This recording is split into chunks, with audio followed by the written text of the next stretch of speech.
Students, अस्सलाम वालेकुम। आज का हमारा टॉपिक है लैग्रांज इंटरपोलेशन। तो जैसे कि हम ऑलरेडी डिस्कस कर चुके हैं कि लैग्रांज इंटरपोलेशन हम कब यूज़ करते हैं, जब हमारे पास अनइक्वल इंटरवल गिवन हो। अनइक्वल इंटरवल से मुराद कि जब हम x की गिवन वैल्यूज़ का डिफरेंस लें तो वो हमारे पास कांस्टेंट ना हो बल्कि चेंज होता रहे। जैसे कि जब मैं 6 - 5 करूँगी मेरे पास आएगा 1, 9 - 6 करूँगी 3। मीन्स डिफरेंस क्या है, मेरे पास चेंज होता जा रहा है। तो इन सच केस हम या तो लैग्रांज इंटरपोलेशन यूज़ कर सकते हैं या फिर Newton's divided difference interpolation use कर सकते हैं। तो पिछली वीडियो में हमने Newton's divided difference interpolation use करनी सीखी थी। अब हम लैग्रांज इंटरपोलेशन को यूज़ करना सीखेंगे। पहली चीज़ आप ये दिमाग में रखें कि अगर आप चाहते हैं तो आप इंटरनेट पे इसका फॉर्मूला कहीं से भी निकाल लिएगा गूगल से। मैं यहाँ पे आपको फॉर्मूला नहीं लिख के दिखाऊंगी, अगर आप कहेंगे तो मैं कमेंट सेक्शन में आपसे शेयर ज़रूर कर दूँगी। उसका रीज़न ये है कि मैं चाहती हूँ कि मैं आपको फॉर्मूले के बिना जो ट्रिक है वो ट्रिक यूज़ करके लैग्रांज इंटरपोलेशन के क्वेश्चन सॉल्व करना सिखाऊँ, ताकि आपको फॉर्मूला मेमोराइज़ करने की ज़रूरत ना पड़े। ठीक है, तो ट्रिक बेसिकली क्या होती है, यहाँ पे आप क्वेश्चन देख सकते हैं। Find value of y when x equals to 10 by Lagrange LI, ये मैंने शॉर्ट फॉर्म लिखी है लैग्रांज इंटरपोलेशन की। x और y की वैल्यूज़ मुझे गिवन है। ठीक, तो हम सबसे पहले लिखेंगे f of x equals to.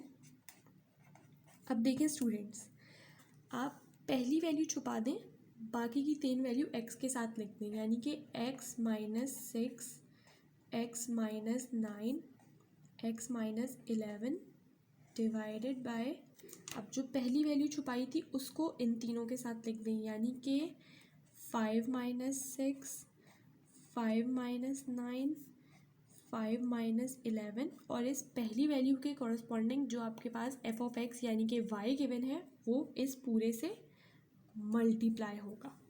ठीक, फिर आप यहाँ पे डालें प्लस। अब आप सेकंड वैल्यू छुपा दें और बकाया 3 जो वैल्यूज़ हैं इनको x के साथ लिख दें, यानी कि x - 5, x - 9, x - 11 divided by, अब ये जो छुपाया था उसको इन तीनों के साथ लिख दें, यानी कि 6 - 5, 6 - 9, 6 - 11, और इस 6 के कॉरस्पॉन्डिंग जो y यानी कि f ऑफ x है वो लिख दीजिए, तो वो क्या है 13। फिर प्लस, अब आप अगली वैल्यू छुपा लें, यानी कि 9 छुपा के इन 3 को x के साथ लिखें, तो ये क्या बन जाएगा, ये बनेगा x - 5, x - 6, x - 11 अपॉन में, अब आप ये 9 के साथ इन तीनों वैल्यूज़ को लिखेंगे, तो ये क्या बन जाएगा 9 - 5, 9 - 6, 9 - 11, और 9 के करस्पॉन्डिंग क्या हमें गिवन है y 14, तो वो हम यहाँ पे लिख देंगे। फिर प्लस, ये मैं आपको ट्रिक सिखा रही हूँ विदाउट फॉर्मूला, आप चाहें तो आप फॉर्मूला गूगल से यूज़ कर सकते हैं। अब हम 11 छुपा के इन तीनों वैल्यूज़ को लिखेंगे x के साथ, तो मेरे पास ये बनेगा x - 5, x - 6, x - 9 divided by, अब 11 हमने छुपाया था तो हम इन तीनों वैल्यूज़ को 11 के साथ लिख देंगे, और 11 के कॉरस्पॉन्डिंग मुझे 16 गिवन है। तो ये होती है आपके पास ट्रिक, अगर आप फॉर्मूले को यूज़ किए बिना अपना इंटरपोलेशन करना चाहें, लैग्रांज इंटरपोलेशन। अब हमें क्या कहा गया है, हमें एट x इक्वल्स टू 10 कहा गया है, तो यहाँ पे हम x की जगह 10 10 सब्सटीट्यूट कर देंगे, तो मेरे पास ये क्या बन जाएगा, ये बन जाएगा f ऑफ 10 इक्वल्स टू, मैं डायरेक्टली आंसर्स लिखूँगी, जब मैं 10 में से 6 सब्ट्रैक्ट करूँगी तो मेरे पास आएगा 4, इसी तरह जब मैं 10 में से 9 सब्ट्रैक्ट करूँगी मेरे पास आएगा 1, और जब मैं 10 में से 11 सब्सटीट्यूट करूँगी तो मेरे पास आंसर आएगा -1। डिवाइड में आप देखिए 5 - 6 क्या होता है आपके पास -1, 5 - 9 आपके पास क्या होता है -4, और 5 - 11 आपके पास होता है -6, और इसके साथ आप 12 एज इट इज़ लिख लें प्लस। अब जब मैं इसको करूँगी तो 10 - 5 मेरे पास होता है 5, 10 - 9 हमारे पास क्या होता है भाई, 10 - 9 होता है हमारे पास 1, और 10 - 11 होता है हमारे पास -1, और फिर डिवाइड में मेरे पास 6 - 5 तो वो होता है 1, 6 - 9 होता है आपके पास -3, एंड सिमिलरली 6 - 11 ये यहाँ पे वैल्यूज़ चल रही हैं। ठीक है, 6 माइनस 11 मेरे पास क्या होता है, 6 माइनस 11 होता है मेरे पास -5, और फिर ये 13 आप एज इट इज़ लिखते हैं। फिर प्लस अब इसकी बारी है, यानी कि 10 माइनस 5, तो 10 माइनस 5 आपके पास होता है 5, 10 माइनस 6 आपके पास होता है 4, और 10 माइनस 11 होता है आपके पास -1, divided by 9 minus 5 is 4, 9 minus 6 is 3, and then 9 minus 11 is -2, 14 as it is. फिर प्लस अब हम अपने लास्ट इसको सॉल्व कर लेते हैं, जो कि होगा 10 minus 5 is 5, 10 minus 6 is 4, and then 10 minus 9 is 1, divided by 11 minus 5 is 6, 11 minus 6 is 5, and then 11 minus 9 is 2, और 16 हमने एज इट इज़ लिख लिया। ठीक, अब देखें स्टूडेंट्स, आप अब सिंपली f ऑफ 10 का आंसर निकाल लें। मैं आपको कैलकुलेटर पे सिखा देती हूँ कि आप इस चीज़ को कैलकुलेटर में किस तरह रखेंगे। तो ये देखिए, आपने सबसे पहले ऐसे किया 4 1 -1, तो आप स्मॉल ब्रैकेट को यूज़ करते हुए 4 1 -1 डिवाइडेड बाय नीचे क्या है -1 -4 एंड देन -6, और फिर इस पूरे को होल मल्टीप्लाई करना है किससे, 12 से। तो इस तरह से आप फॉर्मूला जो है अपना वो इस कैलकुलेटर में सब लिखेंगे। तो आंसर आया जी हमारे पास 2।